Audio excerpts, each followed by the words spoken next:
있더라고요. 그래서 제가 병실에 가만히 앉아 있었어요. 그랬더니 이 간호사분들이 오셔서 혈압도 재고 이렇게 기본적인 걸 이렇게 진찰을 하시더라고요. 그래서 거기 가만히 앉아 있으니까 이제 제가 그 안에 있다라는 것을 어떤 사람이 알았나 봐요. 그래서 밖에서 사람들이 뭐라고 막 계속 웅성웅성 거리는 거예요. 그래서 도대체 뭐라고 하나 제가 이렇게 귀를 쫑긋하고 들어봤어요. 그랬더니 사람들이 뭐라고 하냐면 제가 있는 그 병실을 중환자실이래.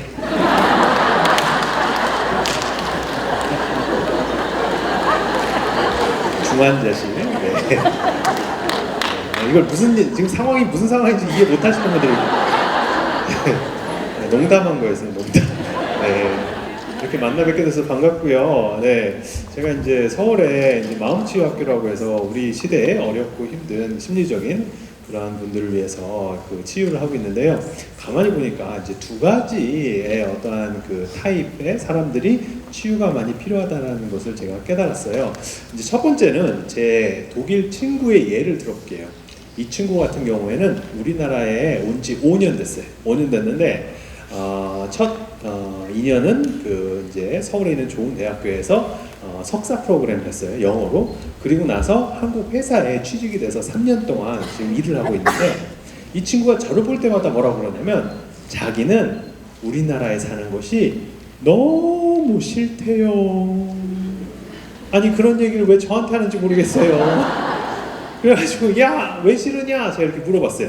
그때 그 친구가 뭐라고 그러냐면 한국에 있으니까 회사 안에서 항상 위계 질서 이런 거 있잖아요. 어디 가서 밥을 먹어도 일단 부장님이 먼저 앉아야 되고 차장님이 두 번째로 앉아야 되고 과장님이 앉아야 되고 이런 거 있잖아요.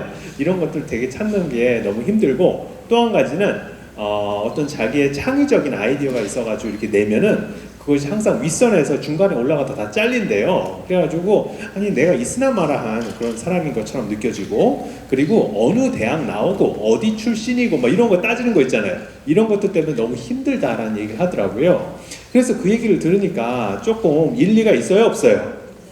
네, 일리가 있잖아요. 그래가지고 제가 이제 많이 힘들겠구나. 근데 이 친구가 원래는 우리나라에서 이렇게 공부하려고 한 게 아니라 일본에서 공부하려고 했어요. 그러다가 일본에 지원한 대학교에서 장학금이 나오지 않아서 차선책으로 우리나라에 온 거예요. 좀 비슷하다고 생각한 거예요. 우리나라나 일본이나. 근데 또 막상 우리나라에 와보니까 이 친구가 사실은 매운 음식을 전혀 못 먹어요. 고추장 들어간 거 전혀 못 먹어요. 그러니까 상당히 음식 먹는 것에 대해서 되게 제한이 많고 거기다가 우리나라 말을 그렇게 또 잘 못해요. 그런데 오히려 일본어는 대학교 때 독일에 있는 대학교에서 배웠어. 그래가지고 일본 문화에 대한 관심은 지대해요. 그래서 제가 딱 드는 생각이 뭐냐면은 야, 너 우리나라 싫으니까 그러면 우리나라에 살지 말고 네가 그렇게 좋아하는 일본 가서 살아라 이래서 제가 일본이 더 좋으니까. 그랬더니 그 친구가 뭐라고 그러냐면 그렇지 않아도 자기는 일본에서 살아볼 생각으로 한국에서 석사가 끝나고 나서 2달 동안 일본에 있는 회사에서 인턴십을 했대요.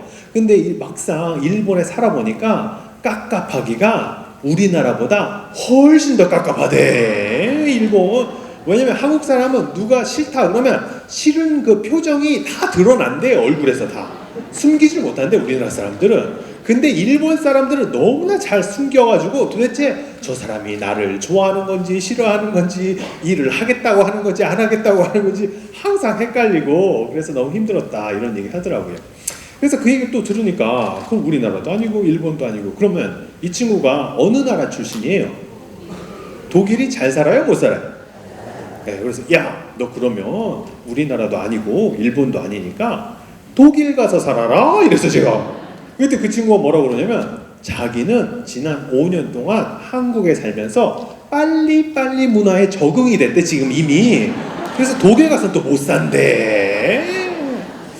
그래서 이 얘기를 가만히 들어보니까 지금 이 문제가 우리나라 문제입니까? 일본 문제입니까? 독일 문제입니까? 아니면 이 친구의 문제입니까? 이 친구의 문제예요. 우리나라 살기로 누가 결정한 거예요? 본인이. 근데 자기가 결정한 그 결정에 따른 책임을 지려고 그래요? 안 지려고 그래요? 안 지려고 그래. 이처럼 어떤 일이 일어났을 때 그 문제의 원인을 항상 밖에서만 찾는 사람도 있어요. 밖에서. 그래서 나는 아무런 잘못이 없고 나는 아무런 책임이 없고 다 다른 사람들이 잘못해서 그렇다라고 하는 사람들, 이런 사람들을 심리학에서는 뭐라고 그러냐면 따라해보세요. 성격 장애.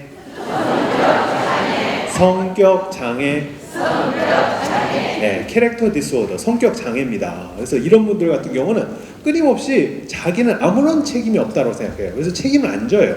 그리고 항상 내가 이렇게 불행한 게 다 누구 때문이다? 다 남들 때문이에요. 니들 때문에 내가 이렇게 불행한 거야. 니들 때문에 이러신 거예요. 근데 이런 분들 같은 경우에는 자기가 책임을 지지 않기 때문에 행복하기 위해서 자기가 할 수 있는 것이 있어요? 없어요? 없어요. 내 잘못이 아닌데. 그렇기 때문에 나는 아무런 것도 할 게 없고 할 수도 없어. 즉 내가 행복해지려면 누가 바꿔줘야 돼요? 다른 사람들이 나를 위해서 바꿔줘야 되는 거야. 이 사람 입장에서 보면은. 근데 다른 사람들이 내 마음에 맞게 바꿔줍니까? 안 바꿔줍니까? 안 바꿔주죠. 아니 그 큰 회사가 이 한 외국인 노동자를 위해서 그 사내 문화를 바꿔줄 리가 있겠습니까? 예, 이처럼 내가 책임을 안 지려고 한다는 것은 오랫동안 불행할 수밖에 없는 거예요. 오랫동안. 그리고 이거와 정반대되는 그런 경향을 띈 사람들이 있어요. 이게 누구냐면 어떤 일이 발생됐을 때 정반대로 이 사람들은 책임을 어디서 찾으려고 그러면 다 자기 내면에서 찾으려고 해요. 그래서 다 내 잘못이야, 나 때문에 다 그래, 뭐 이런 사람들이에요. 이런 사람들이 특징이 뭐냐면 착한 사람들이에요. 착한 사람들. 저 같은 사람들. 제가 강연을 이제 시작했을 때 이렇게 대중들 앞에서 이렇게 대형 강의를 시작했을 때 처음에는 좀 어느 때는 정말 반응이 좋아가지고 야 정말 강연 잘한다는 생각이 들기도 하지만 또 어느 때는 또 반응이 별로 안 좋은 거예요. 그래서 정말로 나는 강연을 하면 안 되는구나 막 이러면서 스스로를 막 자책을 했어요. 제 스스로를. 너는 어떻게 외국에서 그렇게 영어를 오랫동안 학생들 가르쳤으면서 모국어로 하는데도 못하냐? 막 이러면서 스스로를. 근데 어느 순간에 제가 깨달았어요.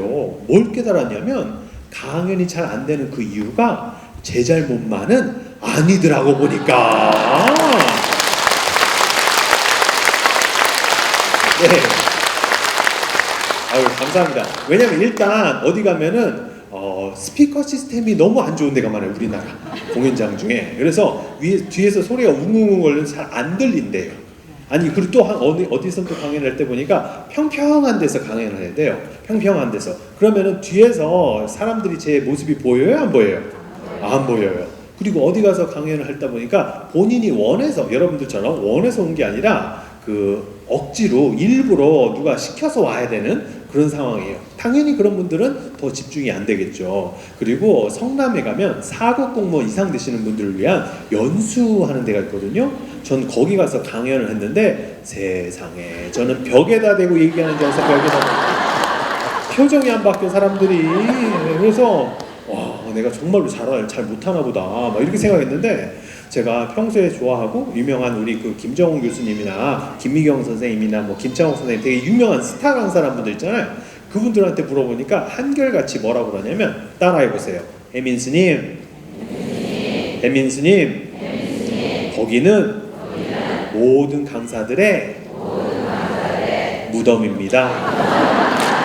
가면 다 죽는데 가면 다 죽어. 네. 그러니까 가지 말아야 될 때를 내가 갔더라고 보니까. 즉 자기 잘못이 아닌데도 불구하고 다 이것이 내 잘못이다 라고 자꾸 이렇게 뒤집어 쓰려는 사람들 있잖아요. 이런 사람들을 심리학에서 뭐라고 그러냐면 따라해보세요. 신경증 환자.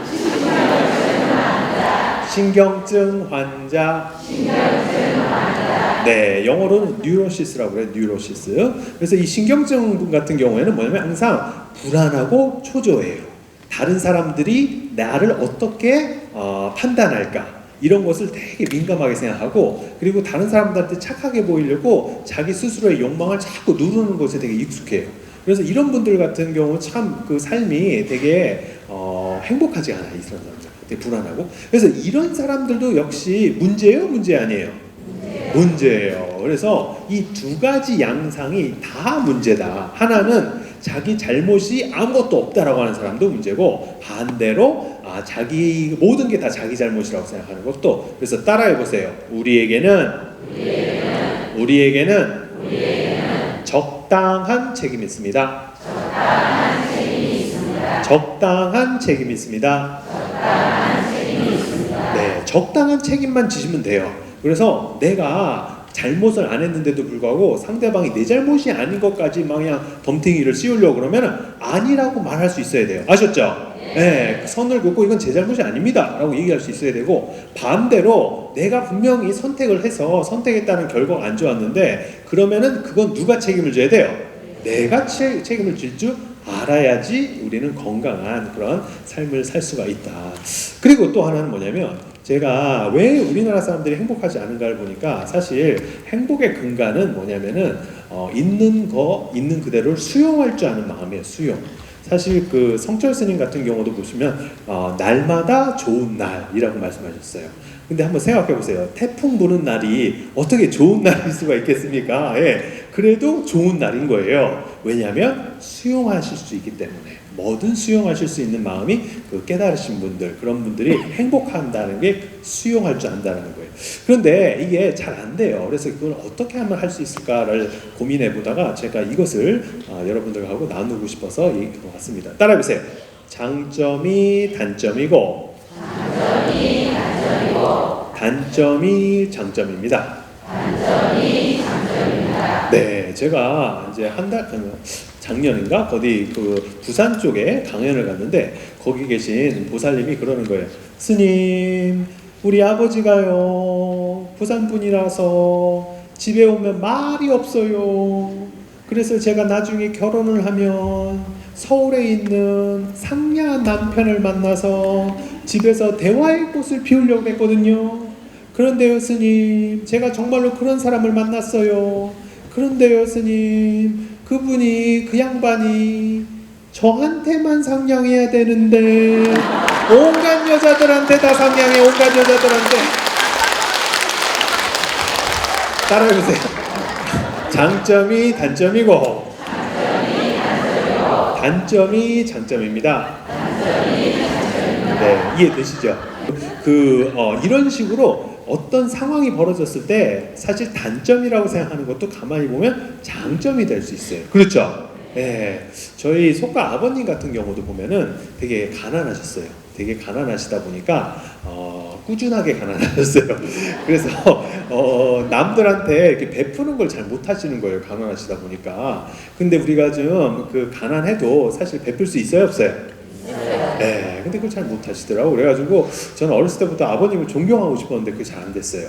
근데 이제 제가 승려가 돼서 이제 은사 스님을 만났는데, 은사 스님은 사실 알고 보면 스님들한테는 제2의 아버지와 같아요. 법의 아버지. 그래서 은사 스님 딱 만났는데 정말 제가 그리던 아버지 상을 하고 계신 거예요. 저 은사 스님이. 정말로 사리 사욕이 없어요. 저 은사 스님은.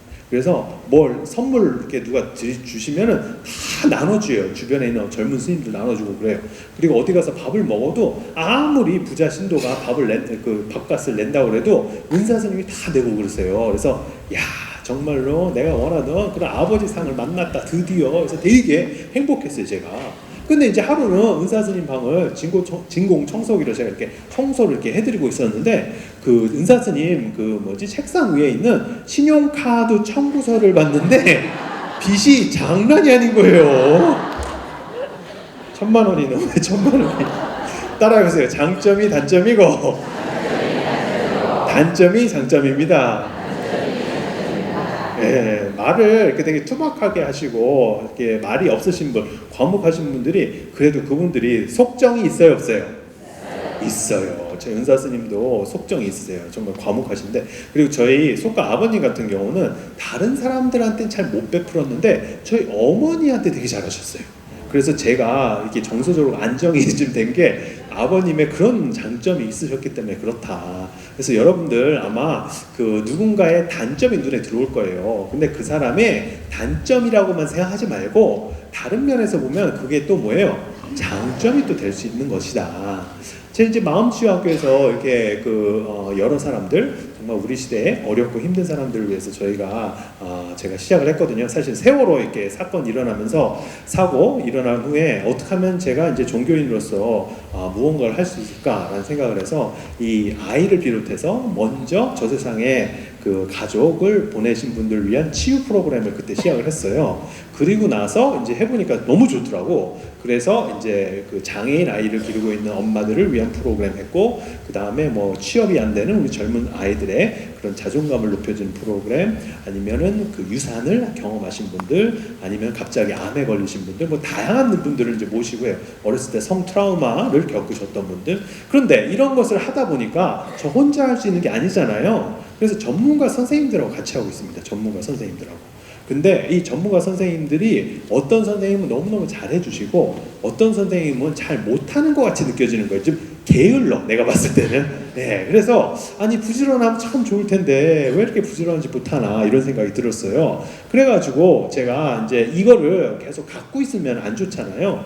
그래서 우리 존경하는 스님을 뵙고 이 문제를 상담을 했어. 상담. 그랬더니 그 스님이 제2의 이야기를 다 들으시더니 이렇게 대답을 하시더라고요. 따라해보세요. 혜민 스님, 그분이 혜민 스님처럼 부지런하고 능력 있으면 혜민 스님 밑에서 일 안 합니다. 맞아요, 틀려요? 맞더라고. 가만히 생각해보니까 저분이 덜 부지런한 것이 저하고 일을 할 수 있게 하는 장점이더라고 보니까.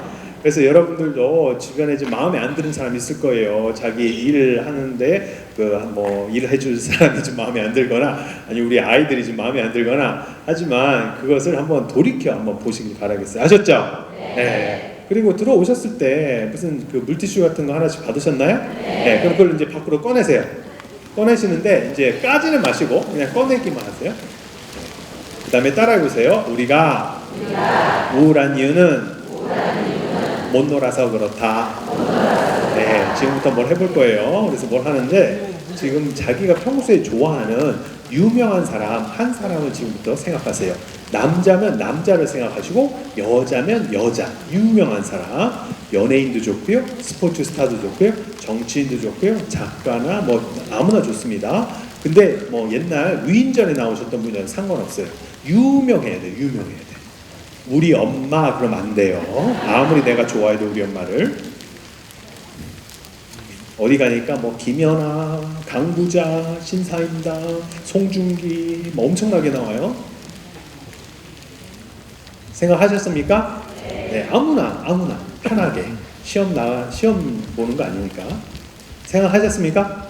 네, 아무나 생각하세요. 그럼 지금부터 옆 사람하고 인사할 거예요. 어떻게 인사하냐면 누구세요? 하고 물어봐요. 그럼 대답을 어떻게 하냐면 그 유명한 사람인 척 하고 대답하시는 거예요. 어떻게? 네, 제 이름은 송중기입니다. 이렇게.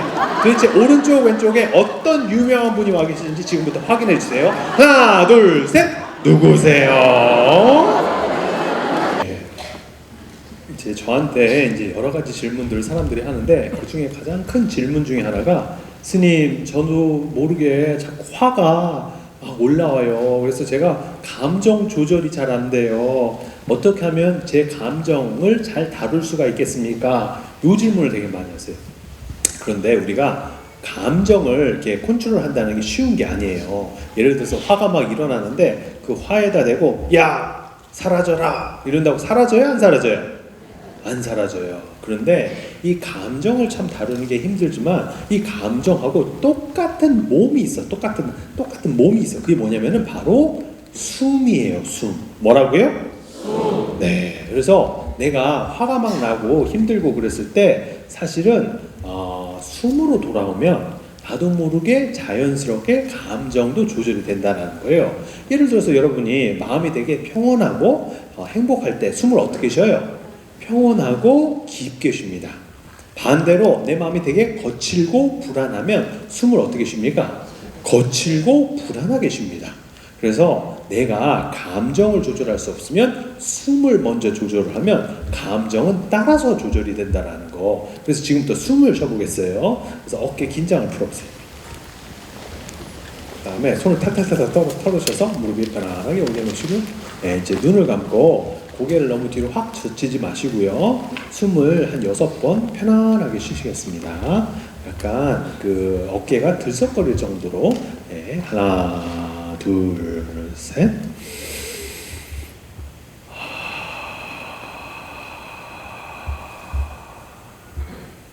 하나 둘 셋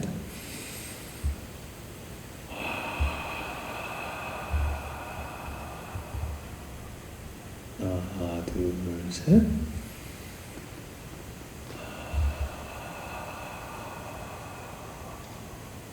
더 깊이 하나 둘 셋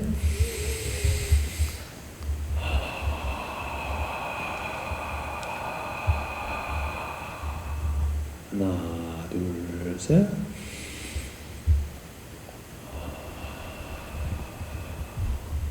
마지막으로 하나 둘 셋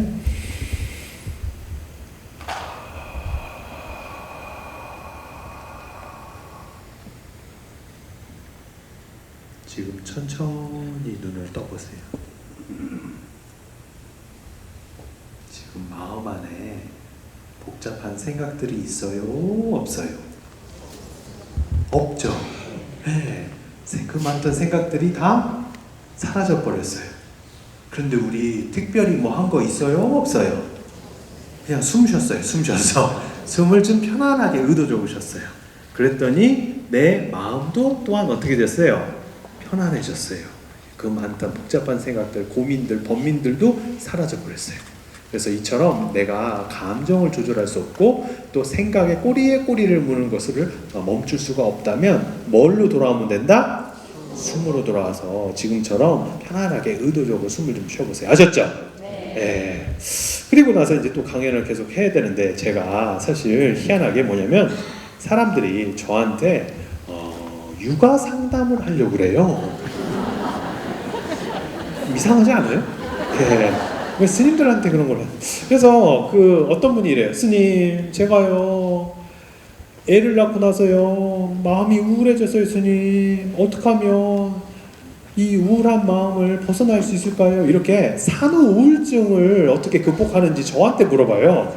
그래가지고 제가 경험이 없잖아요. 그래서 그 직접 경험하신 분들한테 물어봤어요. 그랬더니 그분 중에 한 분이 아주 명쾌한 대답을 해주시더라고요. 그래서 따라해보세요.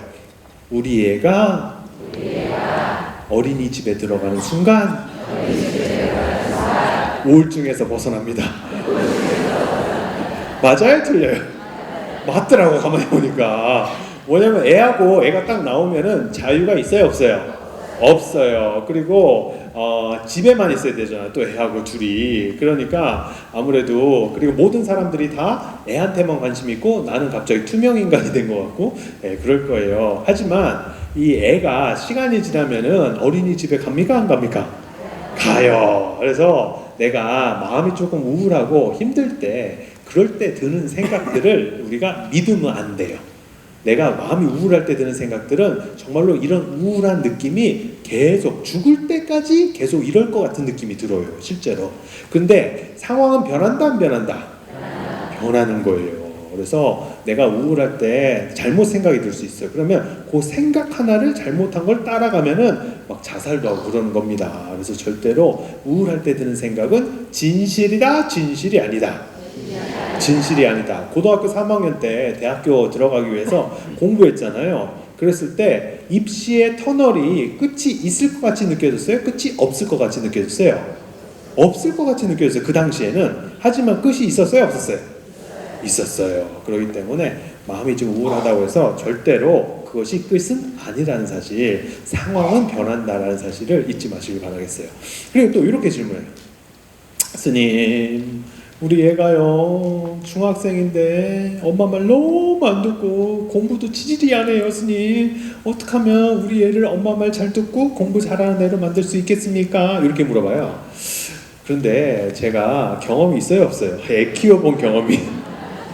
그래가지고 또 한참을 생각해서 한참을 대답을. 그래서 답을 찾아왔어요. 따라해보세요. 엄마 말 안 듣고 공부 안 하는 유전자를 물려준 것은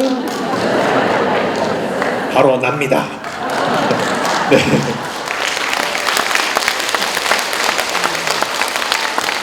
아니 누굴 원망해 누굴 지금 여기서 한번 생각을 해봐요. 어렸을 때 내가 엄마 말 소시적에 엄마 말 잘 들었던가, 내가 엄마 말을 안 들었으면 엄마 말을 안 듣는 우리 애가 정상이에요 비정상이에요? 네, 너는 지극히 정상이다 노프라브롬. 네. 네. 정말로 이제 농담 삼아 이렇게 답을 했는데요. 실제로 중요한 건 뭐냐면 부모가 아이한테 어떤 모습이 아이는 이렇게 변했으면 좋겠다 싶으면 부모가 그 모습을 하고 있어야 돼요. 그렇지 않으면 아이들은 절대로 부모의 말을 따르지 않습니다.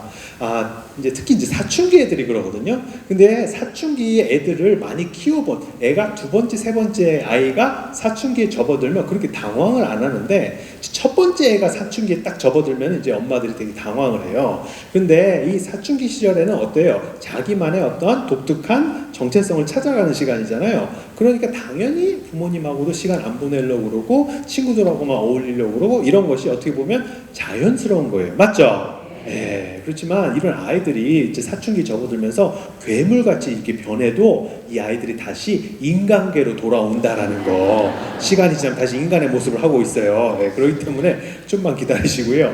그 다음에 자기 스스로는 맨날 텔레비전 8시만 되면 막장 드라마는 꼭 봐야 돼. 막장 드라마.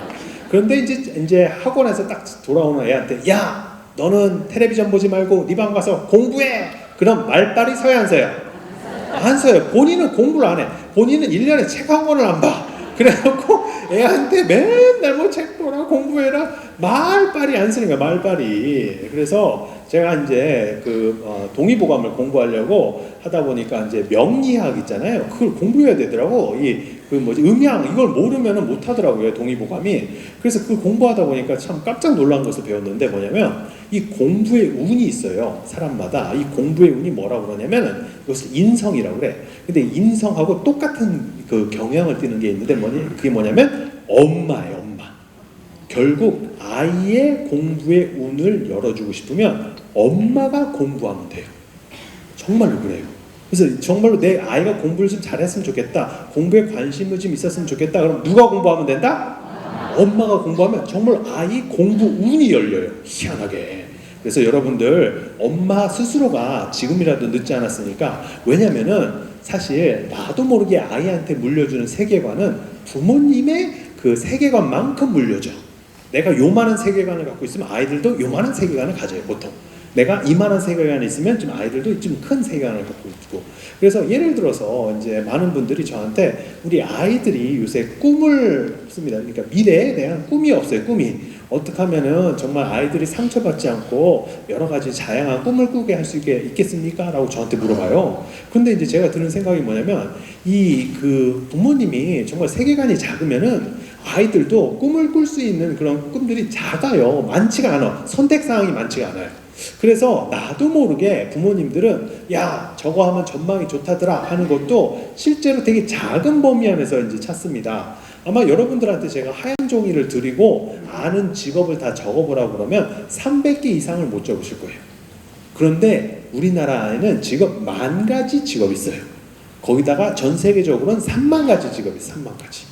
그래서 여러분들이 내가 어떤 세상을 만나느냐에 따라서, 예를 들어서 지금이라도 늦지 않았으니까 부모님이 예를 들어서 클래식 음악을 공부하기 시작해. 갑자기. 그러면 아이한테 어떤 세상이 열리는 거예요? 클래식 음악이라는 엄청난 세상이 열리는 거예요. 그리고 또 갑자기 엄마가 어느 순간 나는 지금 올해부터 뭐 일본어 아니면 뭐 중국어를 공부해야지. 그러면 아이한테는 어떤 세상이 열리는 거예요? 일본이란 세상, 중국이란 세상이 열리는 거예요. 그래서 좀 넓어진 세상 속에서 아이들은 다양한 꿈을 꾸기 시작을 한다. 그런 것을 전혀 안 하게 되면 이제 어떤 일이 벌어지냐면, 부모님들이 남들 보기에 좀 편하고 안정적이다라는 그런 직장을 자꾸 아이들한테 종용을 합니다. 그러다 보면 그런 직장들은 경쟁률이 세요 안 세요? 세요. 그래서 요번에 9급 공무원 같은 경우는 50대 1이었다고 그러잖아. 그럼 한번 생각해 보세요. 50대 1이면 붙은 애가 정상이에요? 떨어진 애가 정상이에요? 떨어진 애가 정상이지, 안 그래?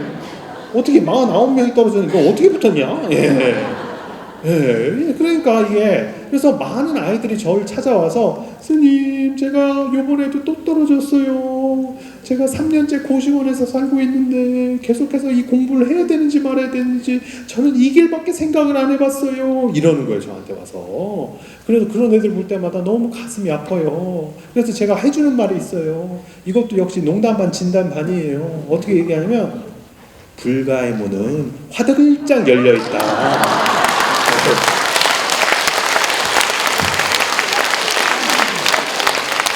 아니 스님의 길도 한번 생각해봐라. 스님은 되자마자 정규직이다. 그 누구도 안 자른다. 예. 그리고 우리는 그 명예퇴직 이런 거 없다. 50 됐다고 명예퇴직 안 시킨다 우리는.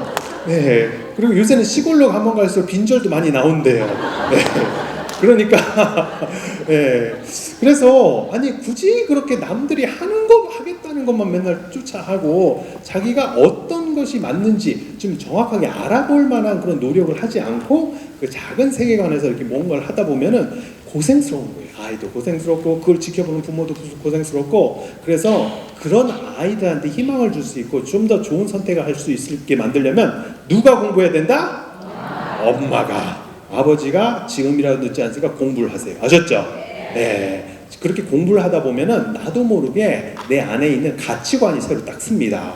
가치관이 딱 지성이 깨서 가치관이 딱 쓰면은 웬만한 물질적인 거, 뭐 이런 거 있죠. 권력적인 거, 이런 것에 그렇게 안 끄달려요. 남이 무슨 뭐 그 유명한 뭐 백을 갖고 다녔다고 해서 하나도 안 부러워. 하나도 진짜로. 예.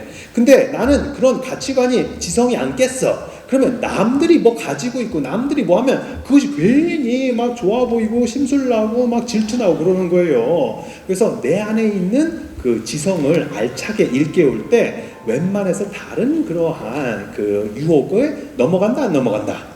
안 넘어간다라는 거예요. 아셨죠? 네. 그 다음에 또 이런 질문이에요. 스님 제가요 우리 애가 30이 넘었는데 결혼할 생각을 안 해요. 스님 어떻게 하면 우리 애를 빨리 결혼시킬 수 있겠습니까? 아니 30년간 같이 산 엄마도 모르는데 제가 어떻게 알아요?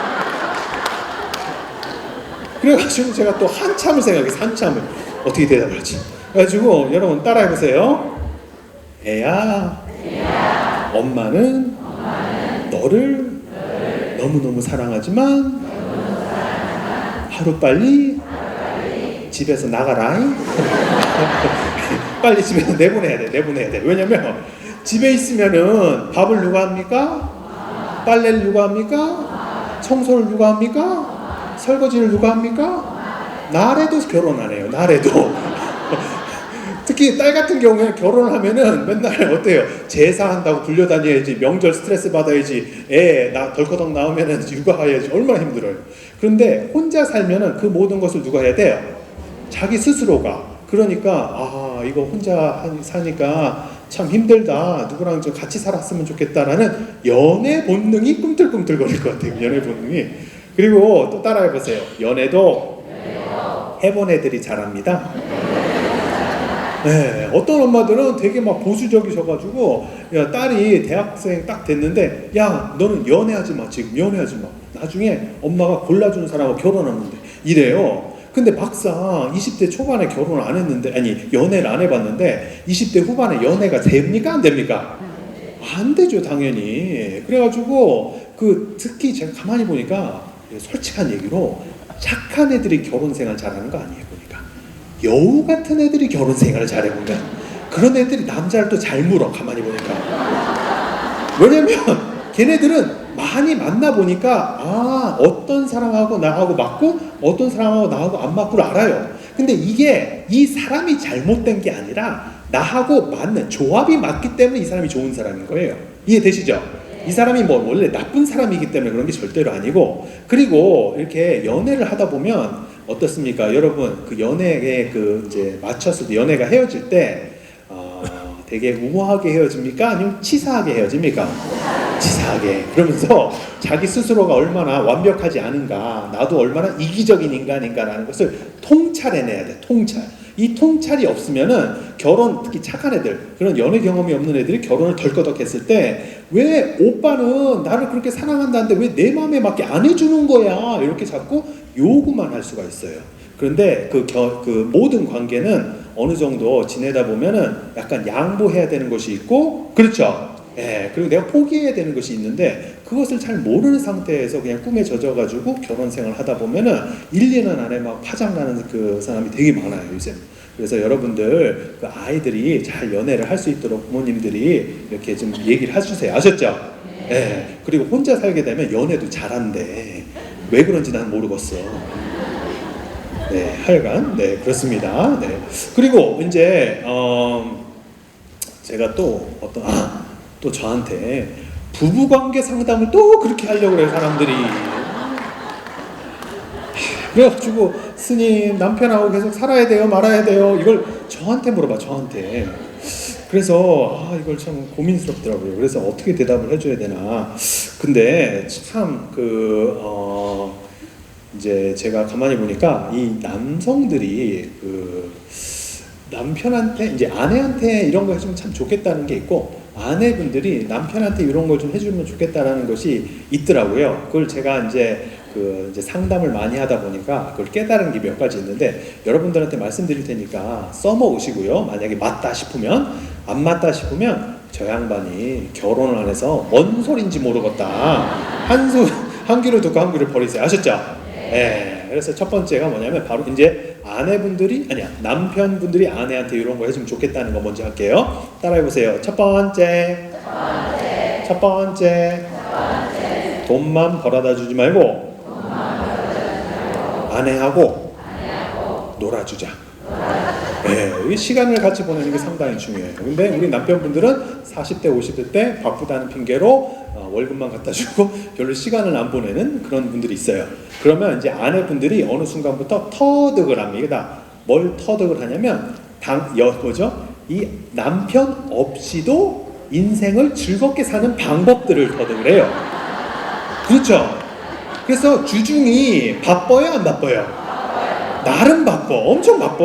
예, 만날 사람들도 많고 운동도 가야 되고 그 친한 친구들 모임도 있고 뭐 절에서도 가야 되고 뭐 할 게 많아요. 그런데 이제 문제는 뭐냐면 이 남편이 회사 잘 다니다가 50대 때 명예퇴직해서 집에 들어와 있어. 아니면 장사가 안 돼서 집에 들어와 있어요. 그럼 나는 평소에 세팅이 된 대로 나가서 놀아야 되잖아. 근데 집에 어떤 삼식이가 하나 있는데 점심밥을 해달래, 점심밥을. 간도 크게. 그래가지고 아니 내가 그럼 중간에 놀다가 어떻게 12시에 와서 밥을 해주냐, 이거 밥을. 네. 그래서 그때 가서 푸대접을 안 받으려면은 어떻게 해야 돼요, 평소에? 네. 당신하고 노는 것이 우리 여자친구들하고 노는 것보다 훨씬 더 마음이 편하구나 하는 감을 잃게 해서는 안 된다. 아셨죠? 네. 그리고 또 따라해보세요. 두 번째. 아내의 말을 분석하지 말고 공감해주세요. 네, 정말 이게 되게 중요한 문제예요. 왜냐면 우리 여성분들이 무슨 얘기할 때 내 심정을 어떻게, 남편이 내 심정을 어떻게 알아달라고, 공감해달라고, 이해해달라고 그러는데, 남자분들은 어떻게 하냐면 무슨 얘기를 하면 그걸 분석해요. 그래서 왜 당신이 우리 엄마한테 이번 추석 때 혼났어야 됐는지 이유를 논리적으로 설명해 주려고 해. 그러면 화가 나요, 안 나요? 더 나. 화가 더 나요. 그래서 정말 우리 여성분들이 원하는 것은 여성분의, 우리 아내 편의 그 이제 감정적인 그 위로, 그 감정적인 공감이에요. 그걸 되게 못 하시더라고요. 그래서 그거를 어떻게 하느냐, 따라해보세요. 이것도 저것도 못한다 그러면 따라해보세요. 무조건 아내 말에 감탄사를 연말한다. 따라하세요. 우와, 진짜? 헐, 대박. 네, 이런 말을 막 하는 거예요. 그러면 분위기 좋아져요, 안 좋아져요? 좋아져. 네. 그리고 그것도 어렵다고 하시는 분들을 위해서 제가 또 찾아왔어요. 뭐냐면 따라해보세요. 무조건 아내의 뒷말을 반복한다. 여보, 오늘 김치찌개 맛있어? 그럼 어떻게? 맛있어! 이러면 된대. 여보 오늘 이 옷 이뻐? 그럼 어떻게 해?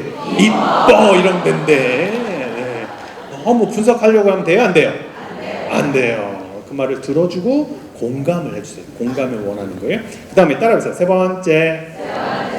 번째 고부간에 갈등이 생기면 미래를 생각해서 아내 편을 든다. 네, 앞으로 살 날이 엄마하고 살 날이 길어요? 아내하고 살 날이 길어요?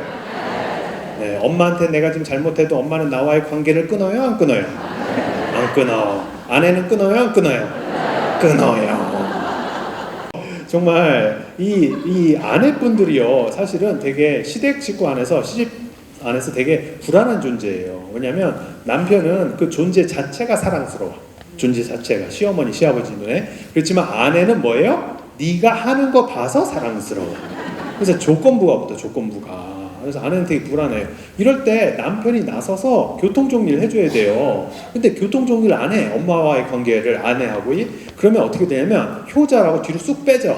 그러면 아내는 나쁜 며느리가 돼 있어 항상. 나는 항상 나쁜 며느리가 돼 있어요. 그래서 아내의 정서를 안정시키는 것이 남편의 역할이고 그것을 했을 때 아이들의 정서도 또한 안정이 됩니다. 아이들이 정서 불안을 겪고 있으면 그건 남편이 누구한테 잘못한 거예요? 아내한테 잘못된 거예요. 아내한테. 그래서 여러분들 꼭 아내분들을 넘버원으로 잘 이렇게 챙겨주시길 바라겠어요. 아셨죠? 네. 그 다음에 이제 반대로 아내분들이 남편한테 해줘야 될 거 따라해보세요. 첫 번째 하루빨리 포기하자. 네, 하루빨리 포기하세요. 남편을 내 입맛에 맞게 바꿔보려는데 바꿔줘요? 안 바꿔줘요? 안 바꿔줘. 절대로 안 바꿔.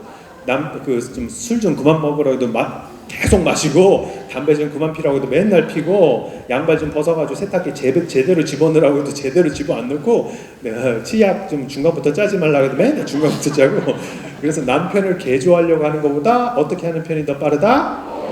네, 포기하는 편이 빠르다. 왜냐면 나도 내 버릇과 습관을 쉽게 고칠 수 있어요? 없어요?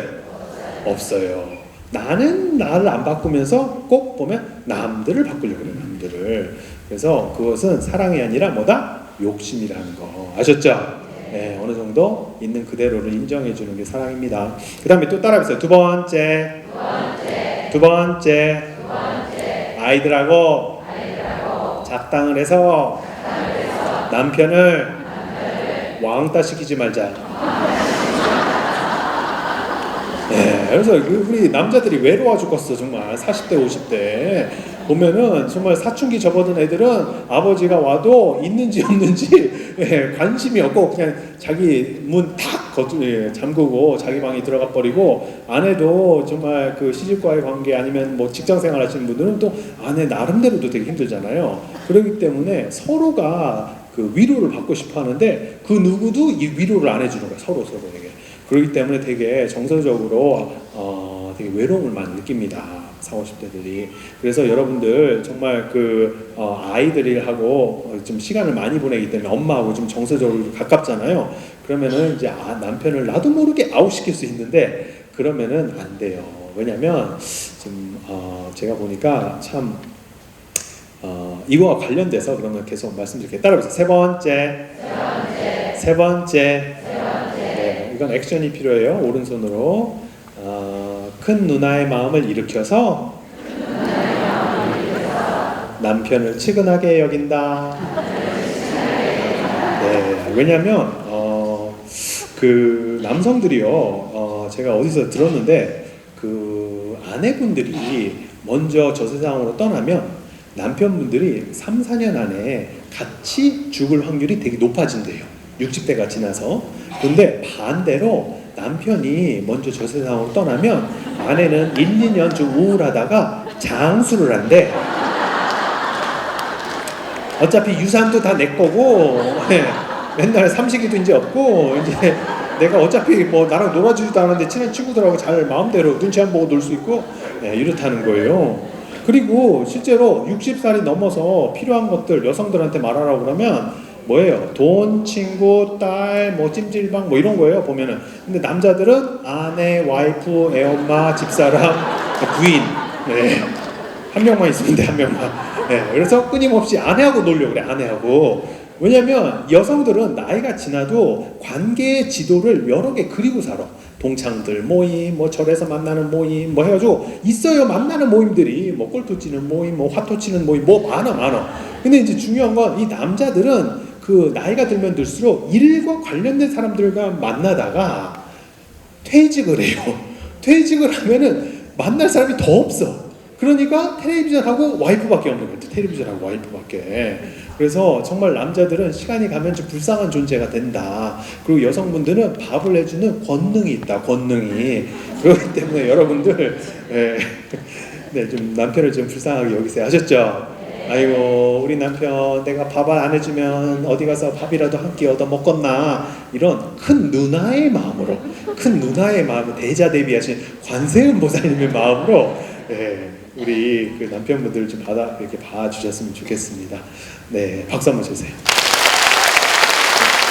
TV CF, 라디오 CM, 선거 홍보 영상, 기업 홍보 및 기록 영화를 전문으로 기획, 촬영하여 제작하는 산여울 기획은 1등 제품을 2등 가격으로 공급합니다.